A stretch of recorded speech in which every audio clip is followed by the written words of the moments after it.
Hi everyone, I'm Dr. Joshua Schultz and I'll be your instructor for this term. You can call me Josh. The course is Ed 651, Content Literacy.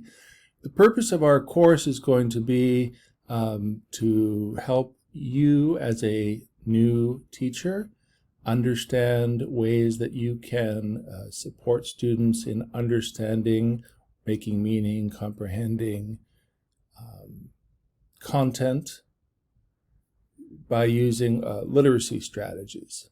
Okay, it's a little bit different than, say, discipline-specific literacy. You often hear the terms content literacy and discipline-specific literacy.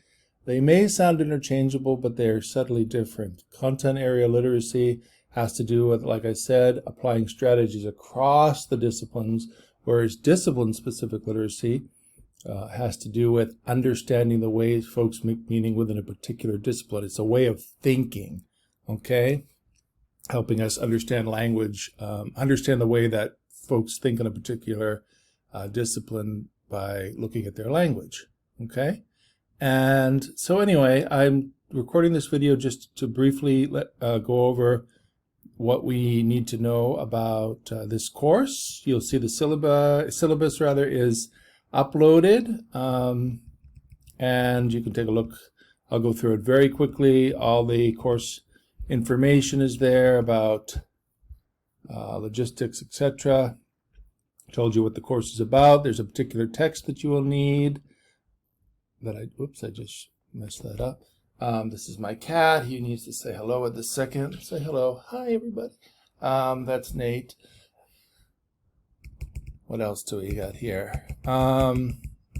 Course objectives are pretty straightforward. You'll reflect on how to be a professional decision maker rather.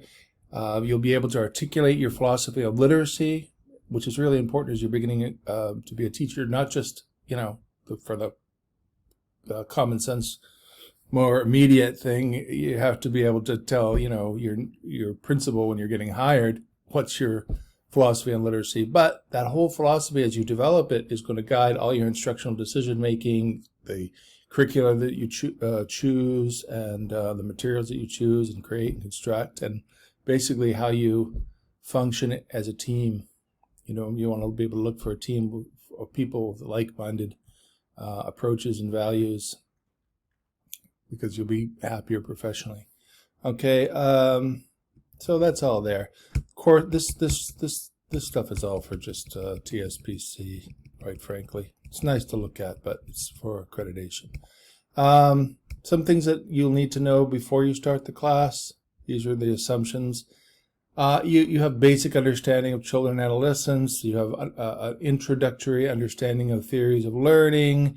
You can read and write and use a computer. Okay. You have some knowledge of children's literature, which you should have from previous classes. You can use the library, etc., etc. You have interpersonal skills. You know how to work well with people. I can help you with any of these things, or if you have any weaknesses you want to work on. I am all about teacher professional development, so happy to work with you on that. All right, so I don't have a lot of time because Screencast-O-Matic gives me a limited amount of time for free, and it's all about the money in education. We don't have much of it, right? Okay, so the assignments are here. You'll have a series of reading reflections in which I'm just asking you to share your informed opinion about what you're reading. Okay, you have a multiple text assignment where you're going to gather a series of texts, and texts are broadly defined. It can be artwork, it can be readings, it can be a number of things. You'll have lots of opportunities to hear more about these things as we go on. There are a series of activity plans. I've given you a template. It's available in each of the modules, and etc., etc. I'm going to quickly go by this because I'm going to run out of time. There are 5 modules in our course. Each are designed to take about 2 weeks. I designed that for a certain reason. I expect as a graduate student that you're taking time to read, reread, get other sources that are going to add to your understanding of the concepts of literacy that I'm introducing. I don't do a lot of lecturing, but I will try to be visible and present and add my experience. I was a teacher for 12 years, and I think I'm going to run out of time, but okay. And last, what else do I want to tell you? I may need a second video somewhere along the line, but all right. So please review the syllabus and let me know if you have any questions at all. Welcome to the class. Excited to be working with you.